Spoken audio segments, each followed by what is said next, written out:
بقانونكي بقرا غير قانون قرآن هر قانونكي دينك أو جيد بن جدين وان جرك مسلمان شيار بن نخافن بوان حيلوان قرآن وكعبة جمرا نشان كايا وكوت مجلسي قرآن وكعبة جمرا نشان كايا وكوت مجلس قرآن دبي حكم خدا غيري ودلالته هناك كافر جيد بيجن حكم تمام اي ملته لو رأم كافر ناخذ دولة ببشريعته.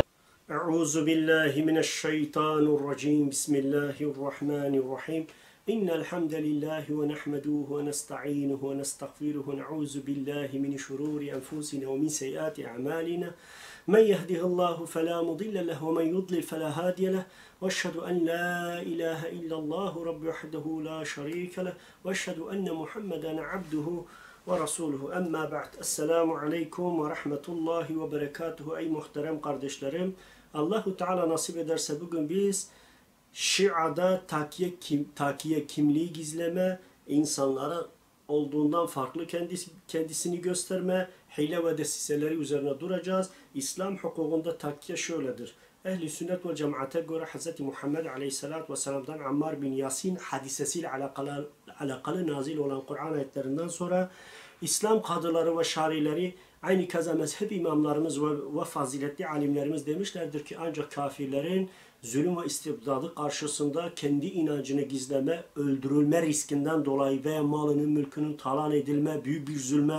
zorbalığa maruz kalmaktan dolayı Müslümanların yalan konuşmasını ruhsat olarak caiz görmüşlerdir.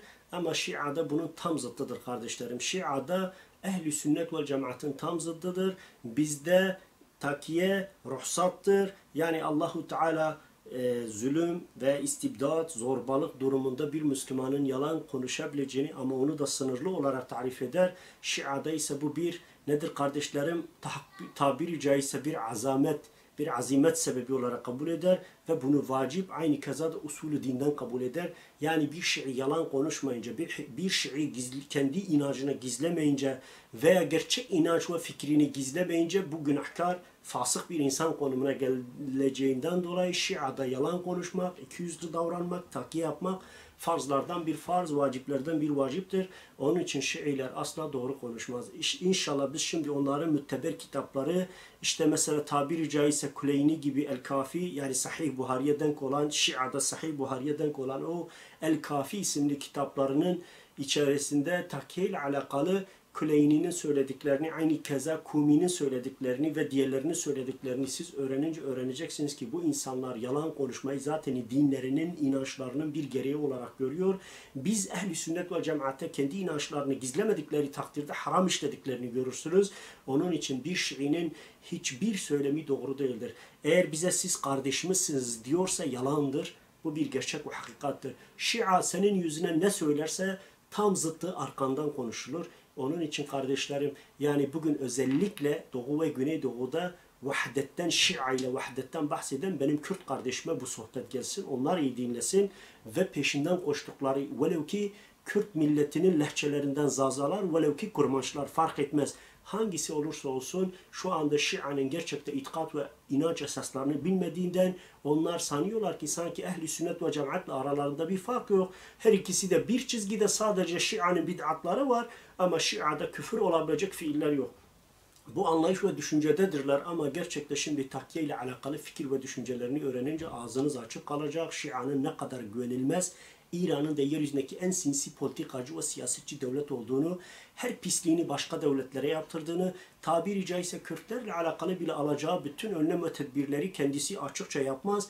Gelir Kürt halkına kendisini dost ve müttefik gibi gösterir ama alttan da Türkiye Cumhuriyeti'ni ve diğer devletleri kışkırtarak onlara yönelik operasyonlarını gerçekleştirir. Bir taraftan darbeyi vurur, bir taraftan okşar, ben senin yanındayım süsü verir. ki bu Şia'nın stratejisidir. Geçmişte de ben bunu gördüm ve gelecekte de aynı stratejinin daha da derinleşerek, daha da sinsice yer aldığını, hatta bugün Türkiye değil, bütün İslam coğrafyası içerisinde Şii yayılımının gittikçe güç kazandığını, bugün düşünün ki Nijer gibi, Afrika gibi bölgelere bir artık Şia'nın girdiğini, bütün Arap ülkelerinde Şia'nın yayıldığını, Türkiye'de de muazzam bir Şii yapılanmanın olduğunu, en örgütlü bir şekilde hareket eden, çok gizli sinsice davranan, hatta eminim ki devletin kadrolarına, belki Diyanet'e ve Türkiye'de bazı partiler, ki 3 tane partinin içerisinde artık Şii faaliyetleri gizlenmeyecek derecede açık ve net olarak ortadadır. Ki bunları da inşallah zamanı gelince sohbetlerimizde teker teker dile getireceğiz. Onun için kardeşlerim şöyle diyeceğiz.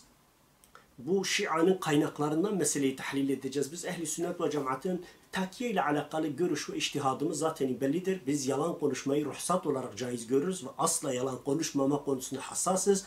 Hatta ruhsat derken kardeşlerim, şehit olmayı yalan konuşmaya tercih etmek daha büyük bir fazilettir. Öldürülmeyi yalan konuşmaya tercih etmek Allah katında daha büyük bir şehadet mertebesidir. Malının mülkünün gitmesindense yalan konuşmamak daha faydalı, daha doğrudur. Ama bir insan gücü ve takatı buna el vermiyorsa o zaman yalan konuşmasına İslam müsaade vermiştir ki Ammar bin Yasin meselesi de ölüm sürecinde anne ve babası vahşice şehit edilmiş. Kendisi de ölümün sonuna gelmiş. O artık dayanamamış, kalbinde iman kaynarken diliyle demiştir ki ben de Lat ve Uza'ya tabiyim vesaire. Bunun gibi Peygamber aleyhissalatü vesselamın, İslam'ın ve Rabbimizin hoşnut olmayacağı bazı kelimeler ağzından çıkmış. Mesela Resulullah aleyhissalatü vesselama gidince de Allah'ın Resulü demiştir kalbin nasıldı? Kalbim imanla doluydu ya Resulullah deyince aleyhissalatü vesselam bir daha seni yakalar, işkence eder, öldürmek isterlerse gene aynı sözü söyle demiştir. Ve İslam hukuku burada takiyeyi bu şekilde meşrulaştırmış. Ama Şia ise usulü din haline getirmiş. Onun için Şia'yı tanımak o kadar basit değil kardeşlerim. Sen bir Şii ile yıllarca kardeş olursun. Sen dersin ki bu İrancıdır, İran'ı seviyor, Khomeini seviyor ama aslında Şiileşmiştir bile, sen fark edemezsin. Neden? Çünkü namazlarını bile, Şia'ya göre namazlarını bile evlerinde kılar. Senin yanında Sunilere veya Şafilere veya Hanifilere göre kılar. Bir Müslüman meclisin, Suni meclisin içerisinde Ehl-i Sünnet ve Cemaat'in faziletlerinden konuşur. Ama alttan da gençlerimizi ve çocuklarımızı Şiileştirir. Bu onların stratejisidir. Eleştirilecek husus Şia'nın takiyeye diğer mezheplerden farklı ve önemli bir prensip olarak alması, bu bir ruhsat olmaktan öte bir azimet olarak telakki etmesi, hatta akidede asla terk edilmemesi gereken bir farz olarak kabul etmeleridir ki bu Şia'nın usulü dininden bir kaidedir. Yani biz Ehl-i Sünnet ve Cemaat namazı terk ettiğimiz zaman nasıl irtidat ediyorsak, yani namazı inkar ettiğimizde nasıl irtidat edip kafir oluyorsak, bir Şii de takiyeyi kabul etmediğinde ve onu inkar ettiğinde, ona karşı durduğunda dinden çıkan bir kafir hükmüne geliyor. Ve Şia'nın usulü dinden bir kaidesi de yalan konuşmaktır. Yalan hareket etmek, her zaman kendi gerçek düşünce ve fikriyatını gizlemektir. Onun için kardeşlerim, bunu kim söylüyor? İbnül Baba Veyh el-Kumi, Ebu Cafer Muhammed Ali Risaletul İtikadul İmamiye isimli kitabında, yani Şii İmamiye'nin inanç esasları isimli eserinde bunu bu şekilde dile getirmiş. Sayfa 128-129'da. Şia bu ilkeyi zamanla ana prensiplerden biri haline getirerek yalnız hayatın doğrudan doğruya veya açıkça tehlikeye düştüğü zamanlarda değil, genel olarak hayatın her alanında herkesle yalan konuşmayı meşru bir duruma getiriyor. Herkesten bir şeyler gizlemeyi helal ve meşru bir duruma getiriyor. Hatta takiye yapmamayı, inancını gizlememeyi, başkalarının bana veya sana, bize farklı gözükmediği takdirde harama ve günaha gireceğini açık ve net olarak söylüyor. Kuleyni Kafi'de 2. ciltte 220'de. Ondandır ki kardeşlerim, bazen sosyal medya üzerinde İran'ı ve Şia'yı eleştirdiğimiz zaman birileri biz Şii değiliz, biz aslında İrancı da değiliz ama şöyle yaptı, yani İran'ın Mescid-i Aksa ve Filistin üzerindeki şeylerini, söylemlerini sürekli dile getirenler ve profillerinde sürekli Ali Khamenei'nin paylaşımlarını yapanlar, söylemleri Şia'ya yönelik, hiçbir zaman Şia'yı eleştirmeyen, Şia'ya düşmanlık etmeyen, Şia'nın ayıplarını, kusurlarını dile getirmeyen insanların çoğu aslında artık Şiileşmiş durumda. Sadece bunlar bunu açıkça söylemiyor. Söylememe sebebi inançlarından dolayıdır. Çünkü inançları takiye yapmayı, yalan konuşmayı ve fikrini olduğundan farklı göstermeyi onların usulü dininden bir din gösterir. Eminim ki şu anda bu usulüyle on binlerce Kürt Şiileşmiştir. Biz sadece farkında değiliz. Bu her geçen gün artacak. Bunlar belli bir potansiyele ve sayıya çıktıktan sonra da aynı geçenlerde Diyarbakır'da kalkıp da 500 kişi, 600 kişi Hz. Hüseyin'in şehadeti üzerine matem yaptılar ya, yani Aşure matemi yaptılar. Yavaş yavaş bu bütün Müslüman Kürt halkı içerisinde, özellikle Zaza Kürtler içerisinde yayılacak ve sonra Batman'da, Diyarbakır'da ve diğer bütün Kürt illerinde aleni artık Şia varlığını göstermeye, derneklerle, kurumlarla, kuruluşlarla, sonra medreselerle aleneleşecek ve ehli sünnet ve cemaatin temellerine dinamitleri döşeyecekler. Ama bunu neyle yapıyorlar? Takiye ile yapıyorlar, gizlilik yapıyorlar. Peki takiye Şia'da çok mu önemli? Evet, o kadar önemlidir ki kendi imamlarına atfettikleri yalan ve iftiralarla, yani gerçekten ehli sünnet ve cemaatin kaleleri kabul ettiğimiz İmam Cafer-i Sadık, İmam Muhammed el-Bakır ve diğerlerini de kendi bu yalanlarına, hilelerine, desiselerine alet etmekte tereddüt etmemişlerdir. Hatta şöyle demişlerdir ki İmam Cafer-i Sadık, takiye benim ve babalarımın dinidir. Yani bak, takiye dindir diyor. Takiyesi olmayanın dini olmaz. Yani Şiilere İmam Cafer-i Sadık rahimullah diyormuş ki estaizu billah, siz yalancı değilseniz, sahtekar değilseniz, kendi fikrinizi, ideolojinizi, kendi sapıklığınızı gizlemiyorsanız ve Sunileri ve diğer Müslümanları aldatmıyorsanız siz İslam üzerinde değilsiniz, siz iman etmiş, dini olan insanlar değilsiniz diyor.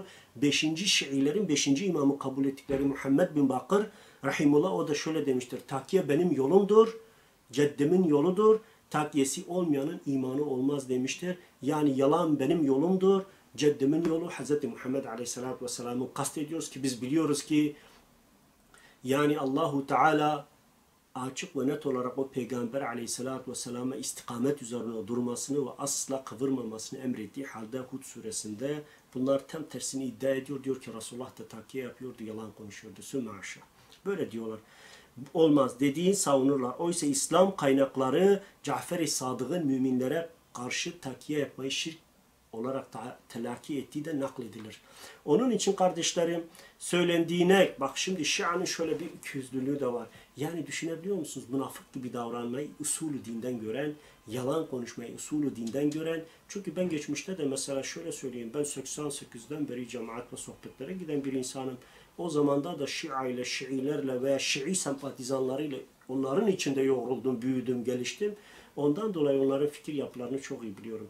Yani bu insanlar Şii'yken bile Şii olmadıklarını söyler. Düşünün ki benim mesela Şiiliğini bildiğim bazı insanlarla Allahu Teala nasip etti ki etmez olaydı. Bir araya geldiğimiz zaman bu insanların İran'ı kötülediğini, Şia'yı kötülediğini, bunlar sahabede düşmanlıktan başka bir şey yapmıyorlar, şöyledirler, böyledirler diye benim yanımda kötülediklerine ben şahit oldum.